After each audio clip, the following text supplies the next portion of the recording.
వీధిపోటు, వీధి సూల, మనం ఇళ్ళు అద్దెకి తీసుకుందాం అనుకున్నా, కొనుక్కుందాం అనుకున్నా వీధిపోటు ఉన్న ఇంటి జోలికి అస్సలు వెళ్ళనివ్వరు. ఒకవేళ పొరపాటున అలాంటి ఇల్లు ఉంటే ఖచ్చితంగా దేవుడి విగ్రహం, మరీ ముఖ్యంగా గణపతి విగ్రహం పెడతారు. ఎందుకలా? వీధిపోటుకి దేవుడి విగ్రహానికి అసలు ఈ మొత్తం సెంటిమెంట్కి ఉన్న లింక్ ఏంటి?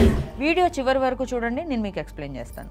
ఉత్తరం వైపు వీధిపోటు వ్యాపారాలకు మంచిదంట కదా, తూర్పు వైపు వీధిపోటు ఉంటే కలిసి వస్తుందంట కదా. ఇలా వీధిపోటు గురించి ఎవరికి తోచింది వాళ్ళు చెప్తూ ఉంటారు.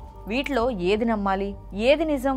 అసలు ఈ విషయం గురించి మొత్తం తెలుసుకోవాలంటే వీధిపోటు అనేది ఎలా మొదలైందో తెలుసుకోవాలి. అది తెలుసుకుంటే ఎంతవరకు ఫాలో అవ్వాలో క్లారిటీ వస్తుంది. ప్రాచీన కాలంలో రాజమార్గం మీదుగా రథాలు, గుర్రాలు, ఏనుగులు పరిగెత్తేవి.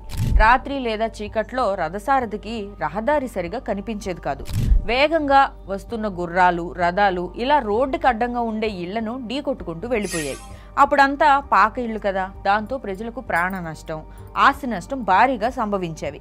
ఇలా కొంతకాలానికి ఈ పరిస్థితి ఇంకా పెరిగిపోవడంతో ఈ పరిస్థితిని అదుపు చేసేందుకు ఇంటి ముందు ఒక దీపం వెలిగించమని చెప్పేవారు.